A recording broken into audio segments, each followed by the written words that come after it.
Sir ನಮಸ್ತೆ. ನಮಸ್ಕಾರ.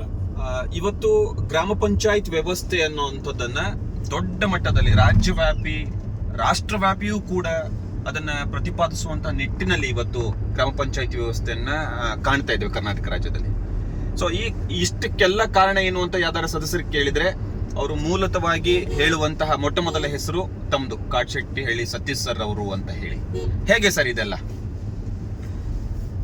ನಾನು 2010ರಲ್ಲಿ ಮೊದಲನೇ ಬಾರಿಗೆ ಗ್ರಾಮ ಪಂಚಾಯಿತಿ ಸದಸ್ಯನಾಗಿ ನನ್ನ ಗ್ರಾಮದ ಎಲ್ಲ ಹಿರಿಯರ, ಯುವಕರ ಮತ್ತು ತಾಯಂದ್ರ ಒತ್ತಾಸೆಯ ಮೇರೆಗೆ ಅನಿವಾರ್ಯವಾಗಿ ಆಯ್ಕೆಯಾಗಿ ಬಂದೆ.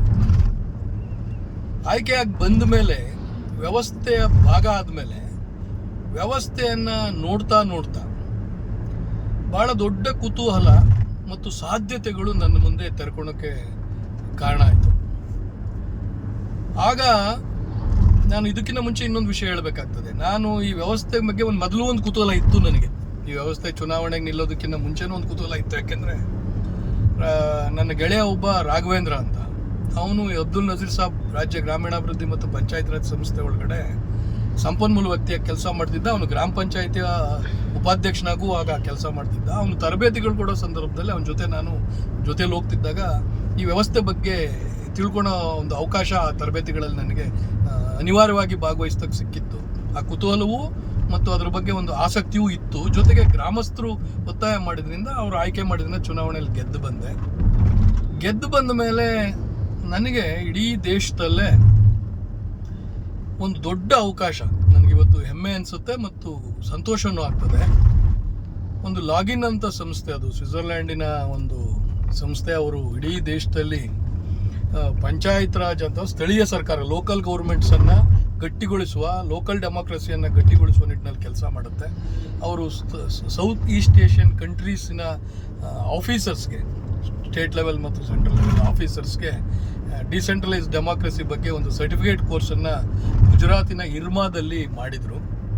1 ತಿಂಗಳ ಕೋರ್ಸ್ ಅದು. ಆ ಕೋರ್ಸಲ್ಲಿ ಅವ್ರ ಜೊತೆ ಇಂಟ್ರ್ಯಾಕ್ಟ್ ಮಾಡೋದಕ್ಕೆ ಒಬ್ಬ ಗ್ರಾಮೀಣ ಸ್ಥಳೀಯ ಸರ್ಕಾರಗಳಿಂದ ಒಬ್ಬ ಜನಪ್ರತಿನಿಧಿ ಮತ್ತು ನಗರ ಸ್ಥಳೀಯ ಸರ್ಕಾರಗಳಿಂದ ಒಬ್ಬ ಜನಪ್ರತಿನಿಧಿ ಬೇಕು ಅಂತ ಹೇಳಿ ಆಯ್ಕೆ ಮಾಡೋ ಸಂದರ್ಭದಲ್ಲಿ ಅದು ಹೇಗೆ ಅಂತ ಗೊತ್ತಿಲ್ಲ ನನಗೆ. ಒಬ್ಬರ ಹಿರಿಯರ ಮೂಲಕ ನನ್ನ ಹೆಸರು ಅಲ್ಲಿಗೆ ಹೋಗಿದ್ರಿಂದ ನಾನು ಅದರಲ್ಲಿ ಭಾಗವಹಿಸ್ಲಿಕ್ಕೆ ಸಾಧ್ಯ ಆಯಿತು. ಅಲ್ಲಿ ನಾನು 1 ತಿಂಗಳ ಕಾಲ ಪ್ರಪಂಚದ ಬೇರೆ ಬೇರೆ ದೇಶದ ಜಾನ್ ಗೆಸ್ಟಿಲ್ ಅಂತ ಹೇಳಿ ಅಮೆರಿಕನ್ ಯೂನಿವರ್ಸಿಟಿ, ಪೆನಸಿಲಿಯಾ ಯೂನಿವರ್ಸಿಟಿ, ಅವರು ಡೆಲಿಬ್ರೇಟಿವ್ ಡೆಮೋಕ್ರಸಿ ಬಗ್ಗೆ ಈಸ್ ಎನ್ ಎಕ್ಸ್ಪರ್ಟ್. ಅವರು ರೋಟೋ ಸ್ಟೈನರ್ ಅಂತ ಹೇಳಿ ಸ್ವಿಟ್ಜರ್ಲ್ಯಾಂಡ್ನವರು, ಇನ್ನೊಬ್ರು ಕೆನಡಿಯನ್, ಅವರು ಪ್ಲ್ಯಾನಿಂಗ್ ಬಗ್ಗೆ ಗ್ಯಾಬ್ರಿಯಲ್ ಗ್ಯಾಬೆ ಅಂತ. ಈಗ ಆ ಥರ. ಮತ್ತು ನಮ್ಮಲ್ಲಿ ರಘುನಂದನ್ ಅಂತ ಹೇಳಿ ರಿಟೈರ್ಡ್ ಸೀನಿಯರ್ IAS ಆಫೀಸರು, ತುಂಬ ಪಂಚಾಯತ್ ರಾಜ್ ಮೇಲೆ ಅಥವಾ ಡಿಸೆಂಟ್ರಲೈಸೇಷನ್ ಮೇಲೆ ಮಣಿಶಂಕರ್ ಅವ್ರ ಜೊತೆ ಕೆಲಸ ಮಾಡಿದವರು. ವಿಜಯಾನಂದ್ ಸರ್ ಅಂತ ಹೇಳಿ ಕೇರಳ ಚೀಫ್ ಸೆಕ್ರೆಟರಿ ಆಗಿ, ಅದರಲ್ಲೂ ಗಾಂಧಿಯನ್ IAS ಆಫೀಸರ್, ಟೋಟಲ್ ಡಿಸೆಂಟ್ರಲೈಸೇಷನ್ಗೆ ಕಮಿಟೆಡ್ ಆದವರು. ವೆಸ್ಟ್ ಬೆಂಗಾಲಿನ ಪಂಚಾಯತ್ ರಾಜ್ ವ್ಯವಸ್ಥೆಗೆ ಭಾಳ ದೊಡ್ಡ ಕೊಡುಗೆ ಕೊಟ್ಟಂಥವ್ರು MN ರಾಯ್ ಅಂತ.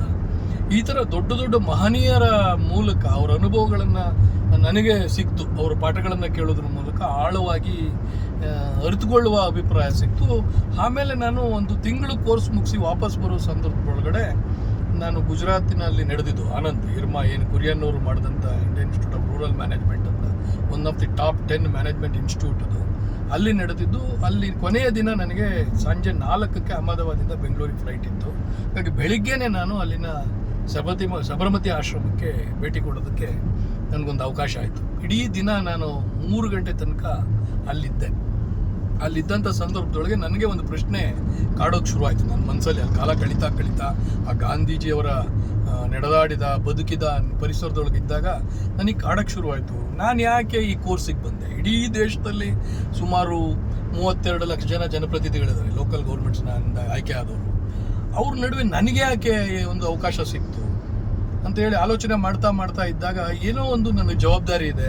ಆ ಕಾರಣಕ್ಕೆ ಈ ಪ್ರಕೃತಿ ನನಗೆ ಒಂದು ಅವಕಾಶವನ್ನು ಮಾಡಿಕೊಟ್ಟಿದೆ ವ್ಯವಸ್ಥೆ ಅಂತ ಹೇಳಿ, ಅಲ್ಲಿ ಗಾಂಧೀಜಿಯವರು ವಾಸ ಮಾಡುವ ಆಶ್ರಮದ ಮನೆಯ ಮುಂದೆ ಒಂದು ಚರಕ ಇಟ್ಟಿದ್ದಾರೆ, ಅವರು ನೂಲ್ತಿದ್ದ ಚರಕ. ಅದ್ರ ಮುಂದೆ ವಿಸಿಟರ್ಸ್ ಬುಕ್ ಇದ್ದಾರೆ. ಅಲ್ಲಿ ನಾನು ಏನಾದರೂ ಬರೀತಿದ್ರು, ಎಲ್ಲರೂ ಬಂದಾಗ ನಾನು ಏನಾದ್ರು ಬರೀಬೇಕು ಅಂದಾಗ ನನ್ನ ಮನಸ್ಸಿಗೆ ತುಂಬ ಒತ್ತಡ ಬಂದು ಮನಸ್ಸು ಒಂದು ನಿರ್ಧಾರಕ್ಕೆ ಬಂದಂತಾಗಿ ನಾನು ಸುಮಾರು 2 ಗಂಟೆ ಅಷ್ಟೊತ್ತಿಗೆ ಅಲ್ಲಿ ಬರೆದೆ.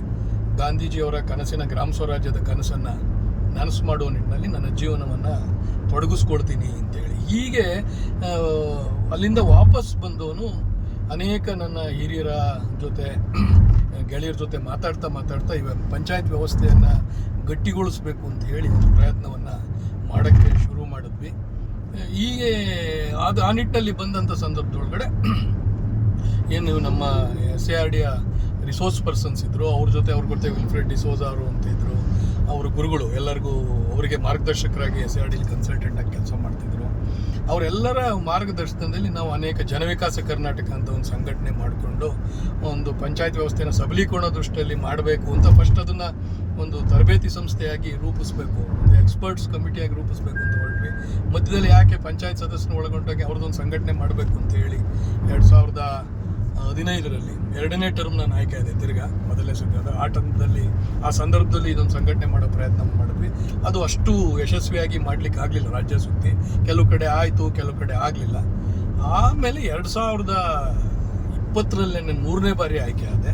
ಅಷ್ಟೊತ್ತಿಗೆ ಇದು ಒಂದು ಸ್ಪಷ್ಟವಾದ ರೂಪ ಅಥವಾ ನನಗೊಂದು ಅನುಭವ ಬಂದಿದ್ದರಿಂದ 10 ವರ್ಷಗಳ ಸುದೀರ್ಘವಾದ ವ್ಯವಸ್ಥೆ ಜೊತೆ ಅನುಭವ ಇದ್ದಿದ್ದರಿಂದ ಇದನ್ನು ಗಟ್ಟಿಯಾಗಿ ಏನಾದ್ರು ಕಟ್ಟಬೇಕು ಅಂತ ರಾಜ್ಯಾದ್ಯಂತ ಪ್ರವಾಸ ಮಾಡಿ ಅನೇಕ ಗೆಳೆಯರು, ನಮ್ಮ ಹುಣಸೂರು ರಾಜ್ ಅವರು ಇರ್ಬೋದು, ತ್ರಿಭುವನೇಶ್ವರ್ ಇರ್ಬೋದು, ಮೋಹನ್ ಇರ್ಬೋದು, ಅಥವಾ ರಾಘವೇಂದ್ರ ಇರ್ಬೋದು, ಹೀಗೆ ಅನೇಕ ರಿಸೋರ್ಸ್ ಪರ್ಸನ್ಸ್ಗಳು, ತುಂಬ ಜನದ ಹೆಸರು ಹೇಳಬೇಕಾಗುತ್ತೆ ಇಡೀ ರಾಜ್ಯದಲ್ಲಿ ಕೆಲಸ ಮಾಡಿದವರು ಎಲ್ಲರದು. ಅವರೆಲ್ಲರ ಸಹಕಾರದೊಂದಿಗೆ ನಾವು ಇಡೀ ರಾಜ್ಯಾದ್ಯಂತ ಯಾರ್ಯಾರು ಎಲ್ಲೆಲ್ಲಿ ಆಕ್ಟಿವ್ ಆಗಿದ್ದಾರೆ ತರಬೇತಿಗಳಿಗೆ ಬಂದಂಥ ಸಂದರ್ಭದೊಳಗಡೆ, ಏನು ನಾವು ಗೆದ್ದ ತಕ್ಷಣ 5 ದಿನ ತರಬೇತಿ ಕೊಡ್ತಾರೆ, ಅವ್ರ ಜೊತೆ ಕೋವಿಡ್ ಸಂದರ್ಭ ಬೇರೆ ಇತ್ತು, ಆನ್ಲೈನಲ್ಲಿ ಅವರನ್ನು ಭೇಟಿಯಾಗಿ ಚರ್ಚೆ ಮಾಡೋದ್ರ ಮೂಲಕ ಒಂದು ಸಂಘಟನೆಯನ್ನೇ ಹುಟ್ಟಾಕ್ಲಿಕ್ಕೆ ಸಾಧ್ಯ ಆಯಿತು. ಹಾಗಾಗಿ ಇವತ್ತು ಇಡೀ ರಾಜ್ಯದ ತುಂಬ ಈ ಸಂಘಟನೆ ಒಂದು ಚರ್ಚೆಯಲ್ಲಿ ಇದೆ.